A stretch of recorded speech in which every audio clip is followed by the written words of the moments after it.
அநேக வருஷங்களுக்கு முன்பாக அந்த ஒய்எம்சி நந்தனம் அங்கே சென்று ஜெபித்து கொண்டிருந்தேன். அப்போ ஜெபித்து கொண்டிருக்கும் பொழுது ஒவ்வொரு நாளும் ஒரு ரன்னர் வருவர். அவர் தமிழ்நாடு அத்லெட்டிக் அசோசியேஷனில் ஒரு ரன்னர். அவர் தமிழ்நாட்டுக்காக ஓடுகிறவர். அப்படி டெய்லி ப்ராக்டிஸ் எடுக்கும் பொழுது நான் அவரை பார்த்து கொண்டிருப்பேன். அப்பொழுது அவர் எனக்கு ஒரு நண்பரானார். ஒரு நாள் அப்படி ப்ராக்டிஸ் பண்ணுவதை விட்டு விட்டு ஒரு மரத்தின் மேலே ஏறி ஒரு பட்டத்தை எடுத்து கொண்டிருந்தார். அந்த பட்டத்தை எடுத்து பட்டம் விட ஆரம்பிச்சிட்டார். வந்தது எதற்காக என்றால் ப்ராக்டிஸ் பண்ணுவதற்காக, போட்டியில் கலந்து கொண்டு வெற்றி பெற வேண்டும் என்று. ஆனால் அவருக்கு இந்த பட்டம் விடுவதென்றால் ரொம்ப ஆசை. அதனால் அந்த பட்டத்தையே அவர் டெய்லி பசங்களாம் பட்டம் விடுவானுங்க, அவங்களோடு சேர்ந்து அவர் பட்டம் விட ஆரம்பித்தார். கடைசியில் போட்டி வந்த பொழுது அவர் ஓடினார், ஆனால் தோல்வி அடைந்தார். காரணம் என்னவென்றால், எதை செய்ய வேண்டுமோ அதை விட்டு செய்ய தேவையில்லாத ஒன்றை செய்ய போகும் பொழுது நாம் செய்ய வேண்டியதிலிருந்து நாம் தோல்வி அடைவர்களாக இருக்கிறோம். அப்படி பார்க்கும் பொழுது நான் ஆங்கிலத்தில் ஒரு சென்டென்ஸ் சொல்லுகிறேன். அது என்னவென்றால், if you fail to do the most important thing in your life, அதாவது உங்கள் வாழ்க்கையில் நீங்கள் செய்தே ஆக வேண்டும் என்ற காரியத்தை செய்யாமல் போனால், second most important thing will swallow you என்று சொல்லப்படுகிறது. அதாவது முதலாவது செய்ய வேண்டியதை செய்யாமல் ரெண்டாந்தரமான காரியங்கள் நீங்கள் ஈடுபடுவீர்கள் என்றால், அந்த ரெண்டாந்தரமான காரியங்கள் உங்களை விழுங்கிவிடும், முதல் தரமானது உங்களுக்கு கிடைக்காது என்று சொல்லுகிறார். அதை வாசித்த பொழுது இந்த உலகத்திலேயே மேட்ச்லெஸ் டீச்சிங், ஒப்பற்ற ஒரு போதனை எங்கே நான் பார்க்கிறேன் என்றால், ஆண்டவருடைய வாயிலிருந்து புறப்பட்ட வார்த்தையிலிருந்து நான் பார்க்கிறேன். அது நேற்றும் இன்றும் என்றும் அது மாறாததாக இருக்கிறது. சரிங்களா? அப்படி இயேசுனுடைய வாயிலிருந்து புறப்பட்ட வார்த்தை மத்தேயு 6ஆம் அதிகாரத்திலிருந்து ஒரு காரியங்களை சொல்லுகிறேன். அதில் பார்க்கும் பொழுது எதை செய்ய வேண்டும், எதை செய்யக்கூடாது, which is most important thing for you and which is not the most important thing for you என்று முக்கியமானது முக்கியமில்லாதவர்களை அங்கே ஆண்டவர் சொல்லுகிறதை பார்க்கிறோம்.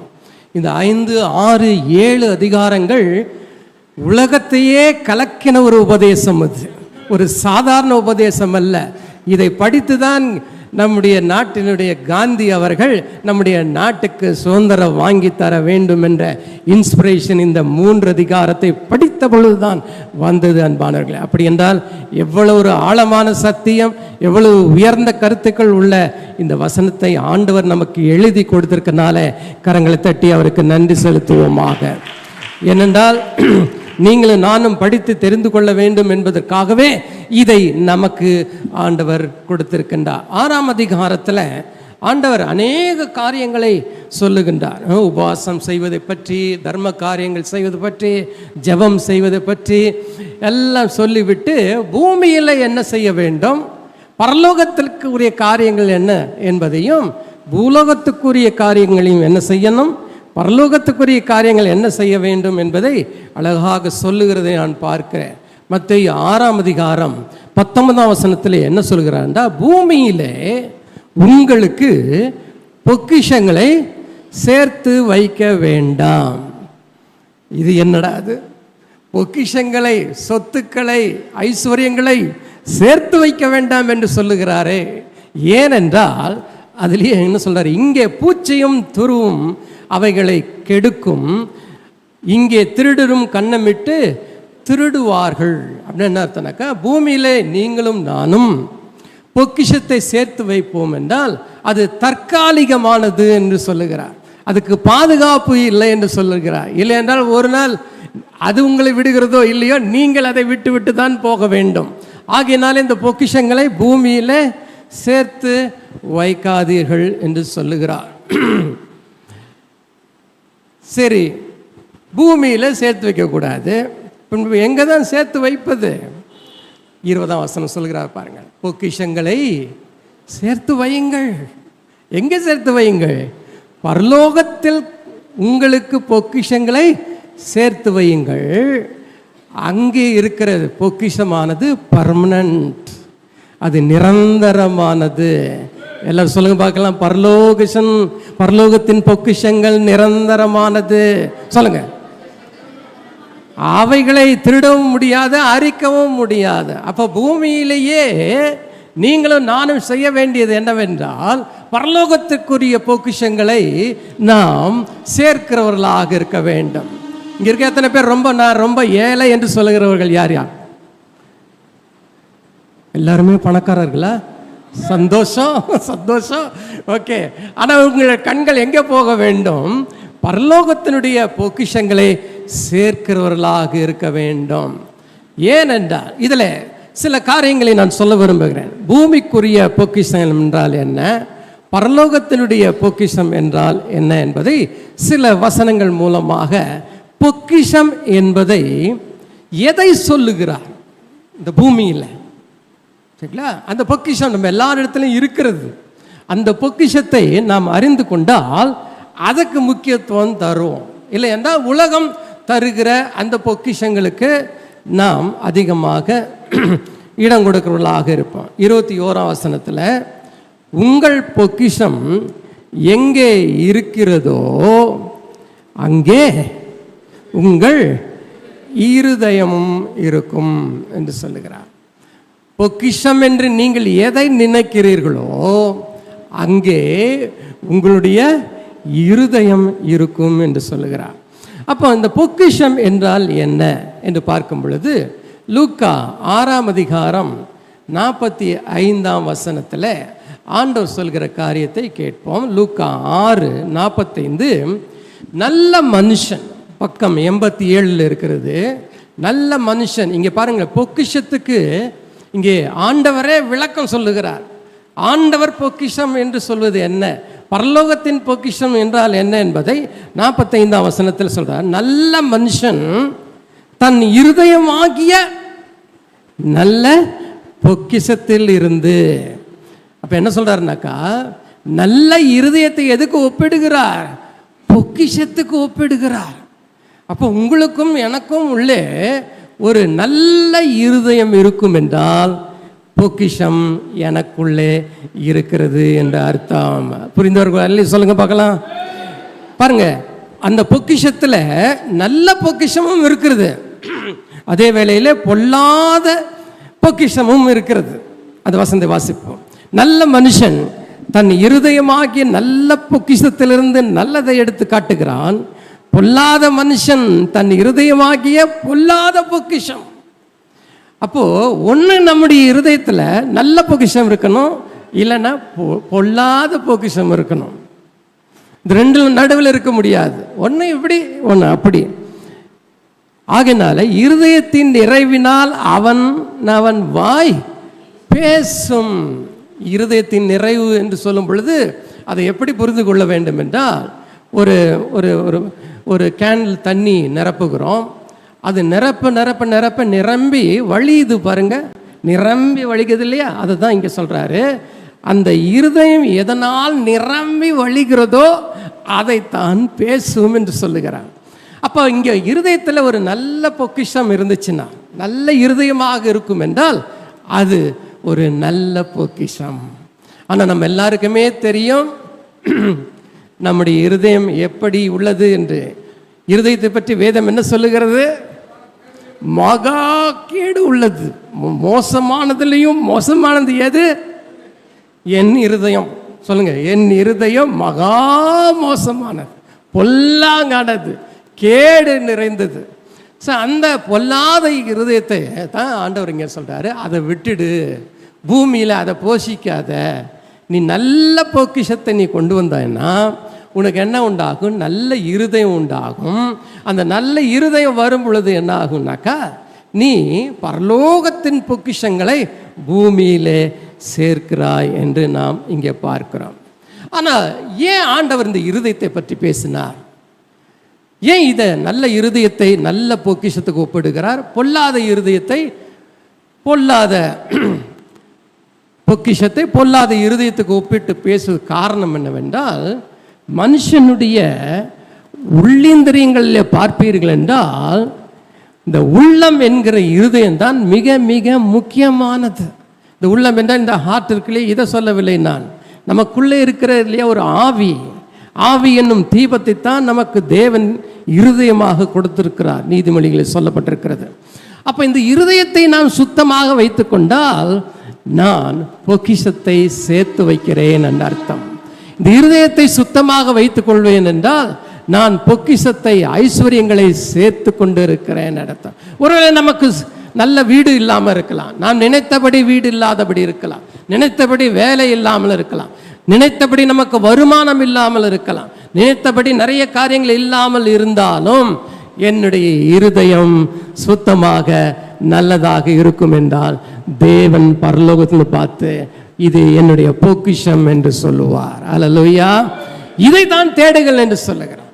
இந்த இருதயத்தை தான் நீங்கள் அதிகமாக கவனம் செலுத்த வேண்டும். ஆனால் என்ன நம்ம இடத்துல குறை என்று பார்ப்போம் என்றால், நாம் எல்லாருமே இருதயத்தில் ஒன்றை வைத்து உதடுகளை பேசுவதில் திறமைசாலிகள். அதுவும் தேவனிடத்தில் பேசுவது மிக மிக திறமை வேண்டும். அவரிடத்திலேயே நாம் செய்து விடுகிறோம். அநேக வேளையில் நாம் ஆண்டவரை தேடி வரும் பொழுது என்ன சொல்லுகிறார் என்றால், நீ என்னை ஆராதிக்க வரும் பொழுது உன் பேரில் ஒரு சகோதரனுக்கு குறை இருக்கும் என்றால் அதை என்ன செய்துன்றாரு, அதை சரி செய்து விட்டு அதுக்கப்புறம் என்ன செய்ய, உன்னுடைய காணிக்கையை செலுத்தி என் ஆராதனை செய்கின்றார் இல்லையா. அப்போ என்ன சொல்கிறாருன்னா, நல்ல இருதயம் இருக்கும் என்றால் அது எப்பேற்பட்ட எதிரியோட்டிலும் அது ஒப்புரவாகிவிடும். அவர்கள் மன்னிக்கவில்லை என்றாலும் நீங்கள் மன்னிப்பீர்கள் என்றால் ஆராதனைக்கு நீங்கள் குவாலிஃபைடாக மாறிவிடுகிறீர்கள். தேவன் நம்முடைய ஆராதனைக்காக காத்திருக்கிறார். ஆனால் எல்லாருடைய ஆராதனையும் ஏற்றுக்கொள்வது கிடையாது. காயினும் ஆபேலும் ஆராதிக்க பொழுது, தொழுது கொள்ளும் பொழுது அங்கே ஆபேலுடைய ஆராதனையை தேவன் ஏற்றுக்கொண்டார், காயினுடைய ஆராதனையை அவர் நிராகரித்தார். அதே மாதிரி இன்றைக்கு நீங்களும் நானும் இந்த பொக்கிஷமாக இருதயத்தை நல்ல விதத்தில் வைத்து அவரை தேடுவோம் என்றால் அதிலே அவர் மகிழ்ச்சி அடைகிறவராக இருக்கிறார். இன்று ஆராய்ந்து பாருங்கள் அன்பானவர்களே, உங்களுடைய ஆராதனை தேவனுக்கு பிரியமாக இருக்கிறதா, அவரை பிரியப்படுத்துகிறதாக இருக்கிறதா, அவரை மகிமைப்படுத்துகிறதாக இருக்கிறதா? அவர் என்னுடைய இருதயத்தை பார்த்து நீ நல்ல இருதயத்தோடு இருக்கிற, இதோடு கூட நீ என்னை ஆராதிக்கிறதை நான் ஏற்றுக்கொள்கிறேன் என்று அவர் சந்தோஷமாக ஏற்றுக்கொள்ள முடியுமா? இல்லைன்னா நம்ம கொடுக்கறதெல்லாம் அவர் வாங்கிட்டே இருப்பேன் என்றால் அவர் ஒரு கரப்ட் காட், அவர் ஊழல் நிறைந்த கடவுளாக மாறி விடுவார். எதை கொடுத்தாலும் நான் வாங்கிக்கிறேன், உன்னோட கூட அட்ஜஸ்ட் பண்ணிக்கிறேன்னு சொல்லுகிற தேவன் நம்முடைய தேவன் அல்ல. நம்முடைய தேவன் எப்படி என்றால் சொன்னதை செய்ய வேண்டும் என்று எதிர்பார்க்கிறவர். அப்படிப்பட்ட தேவனிடத்தில் நாம் ஏமாற்ற முடியாது. ஆனால் தேவன் என்ன செய்கிறார் என்றால், இங்கே உட்கார்ந்து இருக்கிற ஒவ்வொருவரையும், இந்த முதல் வரிசையிலிருந்து கடைசி வரிசை வரைக்கும் ஆண்டவர் என்ன செய்கிறார் என்றால் நம்முடைய ஆராதனையில் நம்மை பார்த்து கொண்டிருக்கின்றார். நம்முடைய இருதயம் எங்கே இருக்கிறது என்பதை அவர் நோக்கி பார்த்து கொண்டிருக்கிறார். அது எப்படிப்பட்டதாக இருக்கிறது என்றால் வேதம் சொல்லுகிறதை நான் உங்களுக்கு சொல்லுகிறேன். ஏசாயா 29ஆம் அதிகாரம் 13ஆம் வசனத்தில் ஏசாயா தேவ மக்களுக்கு சொல்வது என்றால், நீங்கள் வெளியரங்கமாக செய்ய வேண்டிய எல்லாவற்றையும் திறமையாக செய்கிறீர்கள், உங்களுடைய ஆராதனைகள் எல்லாவற்றையும் நல்ல சிறப்பாக செய்கிறீர்கள், எனக்கு காணிக்கை கொடுக்கிறீர்கள், என்னை நீங்கள் வணங்குகிறீர்கள், இவைகளெல்லாம் நல்லது தான், அவைகளை நான் பார்க்கிறேன். ஆனால் நான் பார்ப்பது எது? காயினிடத்தில் நான் எதிர்பார்த்தது எது? ஆபேலிடத்தில் எதிர்பார்த்தது எது என்று பார்ப்போம் என்றால் ஏசாயா 29ஆம் அதிகாரம் 13ஆம் வசனத்தில், இந்த ஜனங்கள் தங்கள் வாயினால் என்னிடத்தில் சேர்ந்து தங்கள் உதடுகளினால் என்னை கனம் பண்ணுகிறார்கள். சரிங்களா? இருதயத்திலிருந்து வரவில்லை. தேவனை குறித்ததான எண்ணங்கள் இருதயத்திலிருந்து வரவில்லை. இந்த வாரத்தில் ஆண்டவர் எனக்கு ஒரு காரியத்தை என்னோடு கூட பேசினார். அது என்னவென்றால், ஒரு மனைவி புருஷனும் வெளியே போகிறார்கள், கடைக்கு போகிறார்கள் வைத்துக்கொள்ளலாம். அப்பொழுது அந்த மனைவியினுடைய ஃப்ரெண்ட் ஒருத்தரும் அதே கடைக்கு வருகிறார்கள். அவர்கள் வாங்குகிறார்கள். அப்போ ஒருத்தர் விசாரிக்கிறார்கள், அப்பொழுது அந்த ஃப்ரெண்ட் என்ன சொல்லுகிறார், என் புருஷன் எனக்கு ஒவ்வொரு நாளும் ஆஃபீஸ்லேருந்து முடிச்சுட்டு வரும் பொழுது மல்லிகைப்பூ வாங்கி வருகிறார். ஆஃபீஸ் முடிந்து வரும் பொழுது அல்வா வாங்கிட்டு வராத நாளே கிடையாது. நான் கேட்பதற்கு முன்பாகவே எனக்கு என்ன தேவை என்று அறிந்து அதெல்லாம் செஞ்சிடறார். எனக்கு எந்த பிரச்சனையும் வராதபடி பார்த்துக்கிறேன். எனக்கு கல்யாணம் ஆகி 1 வாரம் தான் ஆச்சு. சரிங்களா? அப்போ இந்த அம்மா அதை கேட்டுட்டு ரொம்ப ஆச்சரியப்பட்டாங்க. நானும் கல்யாணம் ஆகி 5 வருஷம் ஆச்சு, இன்னும் ஒரு நாள் கூட அல்வா வந்ததில்லை, மல்லிகைப்பூ வந்ததில்லை. அதை கேட்டு இந்த அம்மா ரொம்ப சோர்ந்து போயிட்டாங்க. சோர்ந்து போய் வீட்டுக்கு வரும் பொழுது புருஷன் கேட்குறாரு, ஏம்மா இன்னைக்கு கடைக்கு போனால் எப்போவுமே சந்தோஷமாக இருப்பேன், இன்றைக்கி ஏன் ரொம்ப கவலையாக வர அப்படின்னு கேட்டாங்க.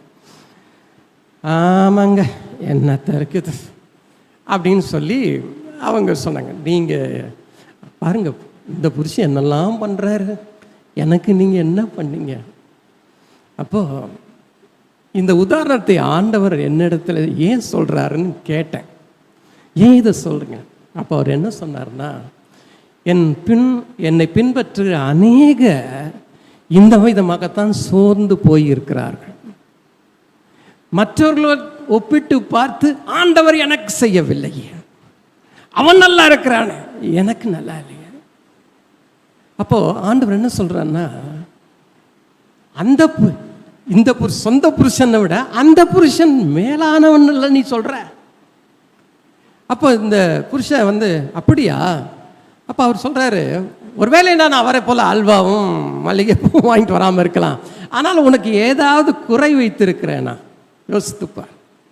உனக்கு என்னென்ன தேவையோ அவைகள் எல்லாவற்றையும் நான் நிறைவேற்றுகிறேன் இல்லையா, அதில் எதையுமே வைக்கவில்லையே, ஏதாவது இருந்தால் சொல்லு நான் செய்கிறேன் என்று சொல்லுகிறார் புருஷன்.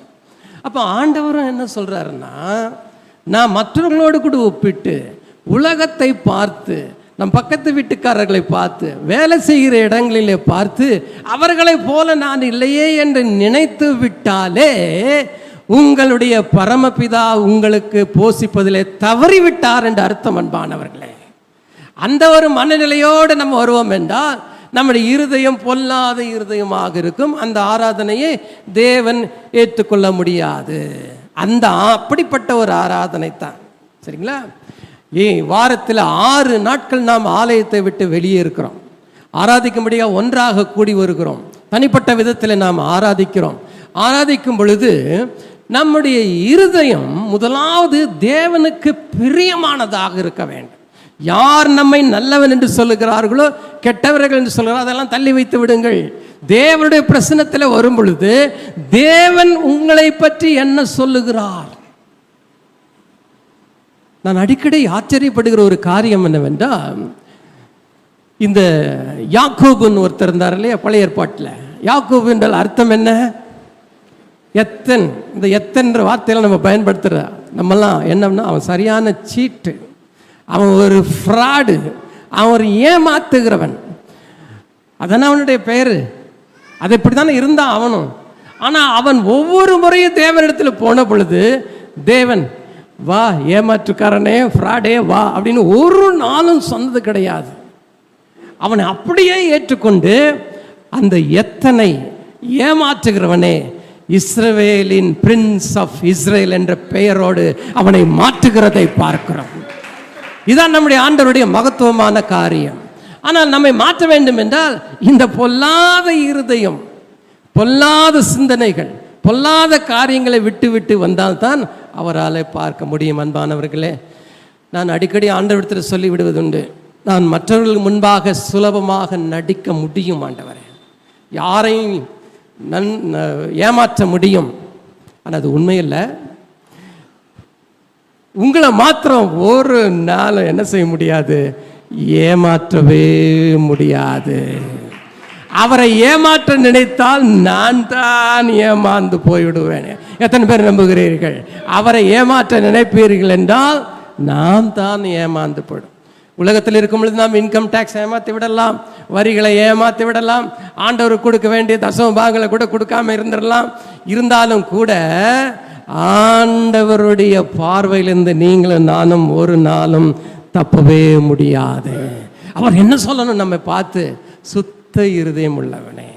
இன்னொரு மனுஷனை நான் பார்க்கும் பொழுது, அந்திரேயா இயேசுவை கண்டு கொண்டான். மேசியாவை கண்டோம் என்று அவன் கண்டுபிடித்த பின்பு தன்னுடைய ஊருக்கு போறான். அந்த ஊரில் போய் என்ன சொல்றான்? பிலிப்புவை பார்த்து மேசியாவை கண்டோம் என்று சொல்லுகிறான். ஏன்னா இவங்கெல்லாம் ஒரே கிராமத்தை சேர்ந்தவர்கள். இவர்கள் எல்லாரும் மேசியா வருகிறார் என்று தேடிக்கொண்டிருந்தவர்கள். இயேசு வந்து விட்டார், ஆகையினால கண்டுபிடித்தோம் என்பதை சகோதரர்களுக்கும் நண்பர்களுக்கும் சொல்லுகிறவர்களாக இருக்கு. இதையே தான் நம்முடைய பாஸ்டரும் என்ன சொல்லுகின்றார்? 5 நண்பர்களிடத்தில் நீங்கள் பேசுங்கள். இந்த வருகிற மாதத்தில் நடக்கிற சிறப்பு கூட்டங்களுக்கு உங்களுடைய நண்பர்களை அழைத்து வாருங்கள், இந்த கூட்டங்களை பற்றி சொல்லுங்கள் சொல்லு. காரணம் என்னவென்றால், அன்று இயேசுவை கண்ட உடனே அவருடைய அன்பை ருசி பார்த்த உடனே அந்த ருசியை மற்றவர்களுக்கும் தர வேண்டும் என்று போய் சொல்லுகிறார். யார் இடத்துல சொல்லுகிறார்னா